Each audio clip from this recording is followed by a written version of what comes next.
یا بنی اقم الصلاۃ، بیٹا نماز کبھی نہ چھوڑنا، نماز کی پابندی کرنا۔ اقرأ الصلاۃ نہیں فرمایا، اقم الصلاۃ فرمایا۔ نماز پڑھنا نہیں، نماز کا قائم کرنا فرمایا۔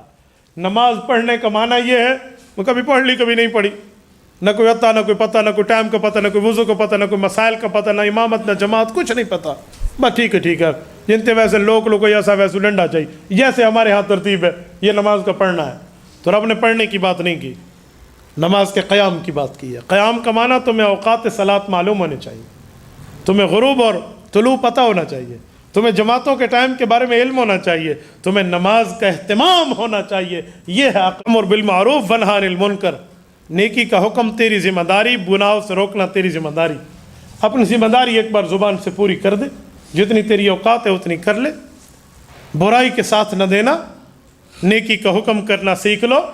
آج کوئی نیکی کی بات کرے تو اسے شکر کرنا چاہیے سننے والے کو، یار نیکی کی بات تو کر رہا ہے۔ آج ہمارے یہاں ایک عجیب ترتیب ہے، شیطان نے پٹی پڑھا دی، خود بھی نیکی نہ کی، اور جس نے نیکی کا حکم کیا اسے کہا تو وڈا دین دا ڈنڈا آیا ودیں، تے کو وڈا دین دی خبرن، تو دین دا تھمبا لگا کھڑوتے ہیں۔ یہ ہمیں شیطان نے پٹیاں پڑھا دی، ہم نے اس کے مذاق اڑانا شروع کر دیے، ہم نے اس کے خلاف باتیں شروع کر دی۔ نہ بیٹا نہ۔ افراط اور تفریط، افراط کہتے ہیں حد سے بڑھ جانا، تفریط کہتے ہیں گھٹا دینا، افراط کہتے ہیں بڑھا دینا، اس میں کمی زیادتی پائی جاتی ہے۔ وہ کیا ہے؟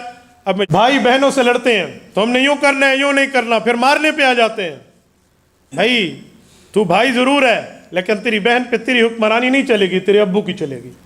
تجھے کس نے کہا تو بھائی سے لڑ رہا ہے؟ تجھے اگر اتنی دین کی پابندی گھر میں کروانے کا شوق ہے تو اپنی زوجہ محترمہ کو کہہ دے، اپنی بیٹی کو کہہ دینا۔ کام کرنا ہے، دین کا کام صرف جہاد فی سبیل اللہ نہیں ہے، دین کا کام صرف تدریس نہیں ہے، دین کا کام صرف تبلیغ نہیں ہے، دین کا کام صرف خانقاہوں کا تصوف نہیں ہے، بلکہ یہ سارے دین کے کام ہیں۔ دین کسی ایک معاملے میں کار بند نہیں ہے، یہ سارے دین کے شعبے ہیں۔ دیکھو اس مسجد کے کئی دروازے ہیں، ایک بندہ کہے یہ تو دروازہ مسجد کہتے ہیں، یہ دروازہ مندرد ہے، کیسے ہو سکتا ہے؟ آج ہمارے اندر لڑائیاں پڑی تب ہیں جب میں میدان جہاد میں ہوں تو میں تبلیغ والوں کو کہتا ہوں انہیں تو دین کی پتہ ہی نہیں ہے، اور میں میدان تبلیغ میں ہوں تو میں جہادیوں کو کہتا ہوں یہ تو دین دے پتہ نہیں کیسے بڑھ گئے، اور میں مدرسے میں پڑھا رہا ہوں یا میں جہاد میں بیٹھا ہوں میں نے مدرسے والوں کو غلط کہہ دیا، اور اگر میں مدرسے میں ہوں میں نے اسلامی سیاست کرنے والوں کو غلط کہہ دیا، یا میں اسلامی سیاست میں ہوں تو میں نے خانقاہوں میں بیٹھے ہوئے ان شیوخ اور ان پیر طریقت حضرات کو غلط کہنا شروع کر دیا۔ نہ بابا نہ، ہر بندے نے دین کا کام کرنا ہے، اپنے مزاج کے مطابق کرنا ہے، یہ دین کے تمام شعبے ہیں۔ عبد الواحد نام ہاتھ کا بھی ہے، عبد الواحد نام کان کا بھی ہے، آنکھ کا بھی ہے، ناک کا بھی ہے، منہ کا بھی ہے۔ یہ نہیں تو کہ عبد الواحد بولتا تو زبان سے ہاتھ نہ کاپ دو، یہ نہیں ہوگا۔ دین کا کام سارے ہیں، سیاست اسلامیہ دین کا شعبہ ہے، تصوف خانقاہیں دین کا شعبہ ہے، مدارس اسلامیہ دین کا شعبہ ہے، تبلیغ دین کا شعبہ ہے، حق کا جہاد دین کا شعبہ ہے۔ ہو حق، ٹیررزم نہ ہو، کون منع کرتے؟ لیکن ہونا وہ چاہیے جو دیندار بتائے، جو دین بتائے، جو شریعت بتائے، اپنی خواہش پہ نہ ہو، اپنی خواہش پہ نہیں ہونا چاہیے۔ ایک جملہ کہتا ہوں، یہ بات آئی ہے تو وَاصْبِرْ عَلَىٰ مَا أَصَابَكَ پہ۔ میں کچھ دنوں پہلے اپنے کالج کے دوستوں سے بات کر رہا تھا، الحمدللہ میری کالج یونیورسٹی اور مدرسہ دونوں تعلیموں میں چلا بھی ہوں اور دونوں سے یاری بھی ہے۔ ایک طالب علم نے ایک بات کی کہ مولانا ایک جملہ کہوں، میں نے کہا جی کہہ دیں، آپ کا کسی سیاسی جماعت سے تعلق؟ میں نے کہا میں تو دینی کام میں آپ کے سامنے ہوں۔ کہتے اچھا پھر آپ سے ایک مسئلہ پوچھتا ہوں۔ میں نے کہا جی پوچھیں۔ پوچھنے کے دوران اس نے ایک جملہ کہا کہ ٹھیک ہے آپ سیاسی نہیں ہیں لیکن میں علماء کی قدر کرتا ہوں، سیاسی علماء کی قدر نہیں کرتا۔ میں نے اسے کہا مسئلہ تو میں بتاؤں گا لیکن تمہارا یہ جملہ ٹھیک نہیں ہے۔ کہتے کیوں؟ دین کا عالم ہونا چاہیے نا، علم بتائے، علماء کی تو ہم قدر کرتے ہیں، سیاسی علماء کی نہیں کرتے۔ میں نے کہا تجھے پتہ ہے یہ جملہ سب سے پہلے کس نے کہا تھا کہ علماء کی قدر کرو سیاسی علماء کی نہ کرو؟ مجھے تو نہیں پتہ۔ میں نے کہا جب نہیں پتہ تو نے یہ کس کا جملہ بولا ہے؟ تجھے پتہ ہے؟ میں ریفرنس دیتا ہوں، میں ایویڈنس دیتا ہوں، میں ثبوت دیتا ہوں، میں حوالہ دیتا ہوں کہ یہ قادیانیوں نے کہا تھا۔ آپ میں سفید ریش بزرگ جو بیٹھے ہیں نا، جنہوں نے 70s کا ایریا دیکھا ہے، 71 72 73 74، یہ میری اس بات کے گواہ ہیں۔ بھائی عتیق صاحب بھی میری تائید فرمائیں گے اور اس طرح باقی حضرات۔ 7 ستمبر 1974 کی لیجسلیٹو اسمبلی میں اس وقت کے سربراہ سلطنت جناب ذوالفقار علی بھٹو صاحب کی قیادت میں مسلمانوں کا اور قادیانیوں کا اسمبلی, قومی اسمبلی کے اندر مناظرہ ہوا تھا. قادیانی کہتے تھے ہم مسلمان ہیں, حضور کے بعد نیا نبی آئے گا. مسلمان کہتے تھے ہم مسلمان ہیں, حضور کے بعد نیا نبی نہیں آ سکتا, ختم نبوت ہے. 13 دن بحث چلی اور اسمبلی کے لوگوں کو مسلمانوں نے منوایا کہ قادیانی کافر ہیں, یہ رسول اللہ کے بعد نیا نبی مانتے ہیں. آج رب العزت کا کرم, اللہ کا فضل, اللہ کا احسان, کانسٹیٹیوشن آف دا پاکستان, اس میں اپارٹمنٹ ہوئی ہے, اس میں ترمیم ہوئی, اس میں یہ لکھ دیا گیا کہ قادیانی جو رسول اللہ کے بعد نیا نبی مانتا ہے اس کا اسلام سے کوئی تعلق نہیں. اور آج ان علماء کرام نے, اس وقت سارے جید علماء پاکستان کے تمام مکاتب فکر, جو بھی اسکول آف تھاٹ ہو, جو بھی مکتبہ فکر ہو, اس کا حامل عالم حضرت مولانا مفتی محمود رحمۃ اللہ علیہ کی قیادت میں جمع تھا. اللہ ان کی قبروں پہ کروڑوں اربوں رحمت نازل فرمائے. 30-40 سال کے بعد کے آنے والے نوجوان یہ جملہ کہہ دے کہ ہم علماء کو تو مانتے ہیں, سیاسی علماء کو نہیں مانتے, یہ جملہ کہہ دے گا, نوجوان, نیو جنریشن, نایا خون علماء سے ہٹ جائے گا اور سیاست میں ان کا لینا دینا نہیں ہوگا. ہم جو مرضی آئے قادیانی گل کھلاتے رہیں گے. یہ ان قادیانیوں کو جملہ تھا. جہادیوں نے قادیانیوں کا کافریت قرار نہیں دلوایا تھا, خانقاہوں کے پیروں نے نہیں دلوایا تھا, مدرسے کے مدرسین نے نہیں دلوایا تھا. ان سیاسی علماء کرام نے قادیانیت کو نکیل ڈالی تھی. کہتے مجھے سمجھ آ گیا, میں نے کہا اس لیے مخالفت کرنی ہے تو سیاسی کر, یہ جملہ نہ کر علماء کی قدر کرتا ہوں, سیاسی علماء کی نہیں. علماء بھائی ہیں, وہ مدرسے میں بیٹھے ہوں. علماء آپس میں بھائی ہیں, وہ خانقاہ میں بیٹھے ہوں. علماء آپس میں بھائی ہیں, وہ تبلیغ میں چل رہے ہوں. علماء آپس میں بھائی ہیں, وہ جہاد فی سبیل اللہ کے فریضے میں ہو. علماء ہمارے بھائی ہیں, چاہے وہ اسمبلی میں اسلامی سیاست کر رہے ہوں. میں نے کہا آپ جو بھی کہو, لیکن میں نے گونگا شیطان نہیں بننا کہ چل تو 4 روپے ہماری مسجد کو چندے کے دیتا ہے تو میں اسی لیے چپ ہو کے تیری بات مان لوں. نہ بابا نہ, ہم حق بات کرنے والے ہیں. میں ابھی حکیم لقمان کی نصیحت سنا چکا ہوں کہ سچی بات پر قائم رہو, اللہ تمہیں عزتوں سے نوازے گا. اور آج مسلمان, اسلام کا نام لیوا, نمازیں پڑھنے والا, مسجد آباد کرنے والا, وہ کہہ رہا ہے علماء کی تو قدر کرتا ہوں, سیاسیوں کی نہیں کرتا. بیٹے جملہ اہل اسلام کا نہیں تھا, قادیانیوں کا تھا. اللہ رب العزت کی چادر ہے تکبر, اس میں ہاتھ نہ ڈالنا. وَلَا تُصَعِّرْ خَدَّكَ لِلنَّاسِ, اپنے چہرے کو عوام کے لیے خوش تر رکھنا, خوشگوار رکھنا, بہت اچھے رکھنا, کیونکہ ہنس کے کسی سے ملنا بھی تو ایک صدقہ ہے نا.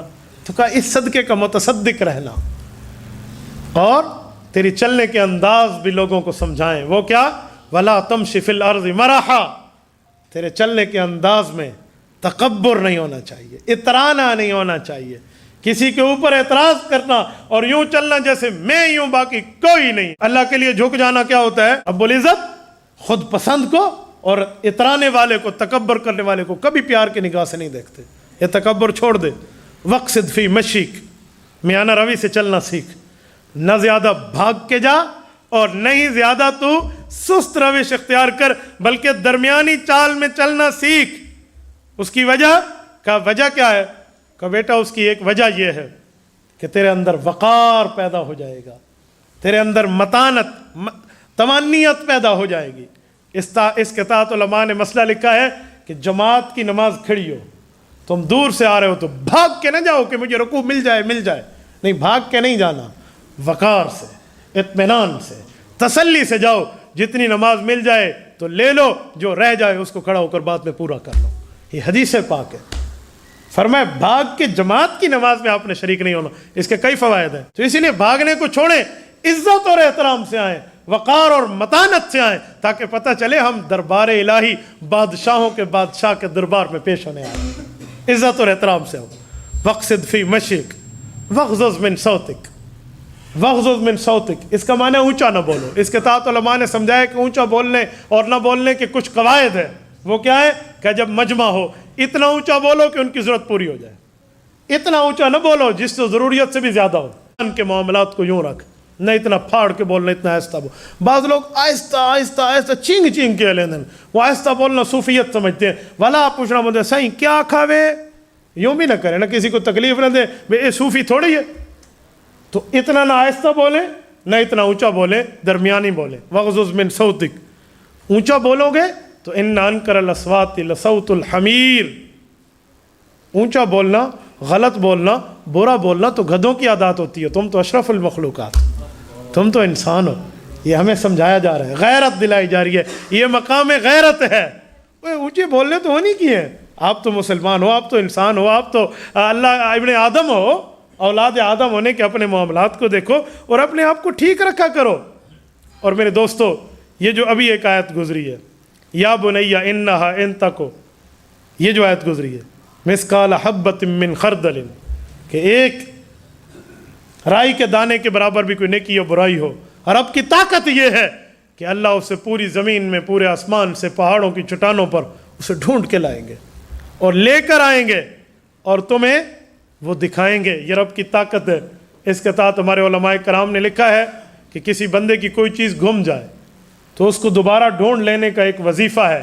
وہ وظیفہ یہ ہے کہ 11 مرتبہ انا للہ و انا الیہ راجعون پڑھا جائے، اس کے بعد ایک مرتبہ یہی آیت پڑھی جائے، یا بنیا ان تک مثقال حبۃ من خردل فتکن فی صخرۃ او فی السماوات او فی الارض یأت بها اللہ ان اللہ لطیف خبیر۔ ایک بار یہ پڑھا جائے تو اس کی فضیلت سے اور اس کی برکت سے اللہ گمشدہ چیز دوبارہ ملا دیتے ہیں۔ یہ ہمارے لیے بہت زیادہ فرماتے ہیں آسان ہوا کرتا تھا۔ تو یہ رکوع میں سے کچھ باتیں تھیں، کچھ احکام تھے جو میں نے آپ کی خدمت میں رکھے ہیں۔ اللہ آپ کو اور ہمیں صراط مستقیم عطا فرمائے، دین کی خاطر اللہ ہمیں اکٹھا ہونے کی توفیق عطا فرمائے، اللہ اس مسجد کو مسجد نبوی کے اعمال سے منور فرمائے۔ اقول قولی ھذا واستغفر اللہ وآخر دعوانا ان الحمد للہ رب العالمین۔ اب جو نوجوان بیٹھے ہیں نا، ان کے بیٹھنے کو غنیمت سمجھتے ہوئے ایک جملہ کہتا ہوں۔ آج کل اس میں 2-4 غلطیاں کرتے ہیں نوجوان، ذرا وہ سمجھیں۔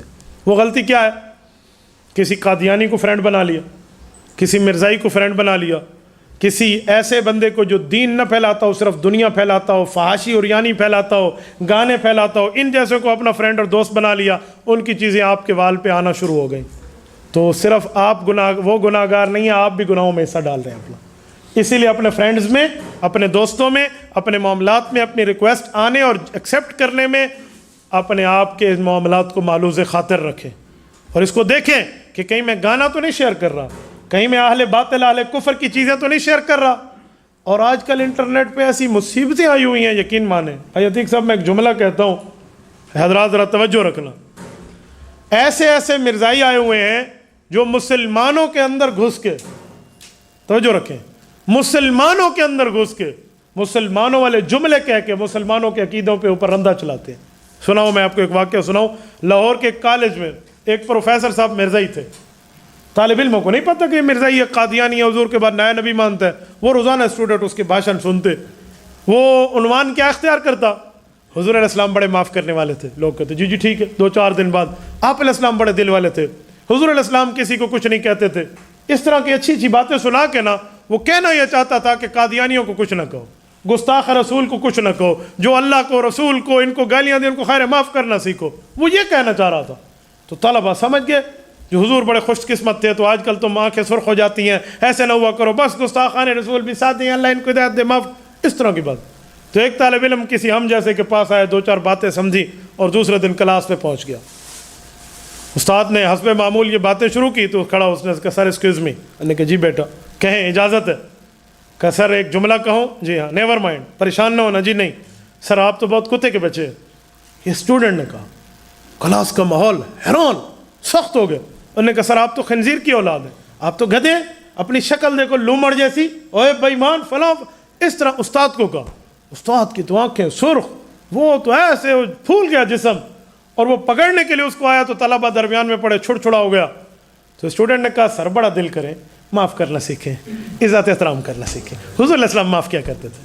تو استاد کے دانتوں کو پسینہ آ گیا کہ بات ہے کیا؟ تو اس نے کہا اپنے لیے تو نہیں سمجھتا، ہم پیغمبر کے حلالی امت ہیں، ہم نبی کا تحفظ کرنا جانتے ہیں، ہمیں یہ باتیں نہیں سمجھا۔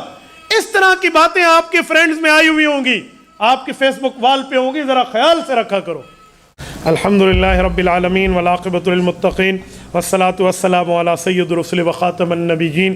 ربنا ظلمنا انفسنا وان لم تغفر لنا وترحمنا لنکونن من الخاسرین۔ ربنا آتنا فی الدنیا حسنہ وفی الآخرۃ حسنۃ وقنا عذاب النار وادخلنا الجنۃ مع الابرار یا عزیز یا غفار یا ارحم الراحمین۔ وصلی اللہ تعالی علی خیر خلقہ محمد وعلی آلہ واصحابہ اجمعین۔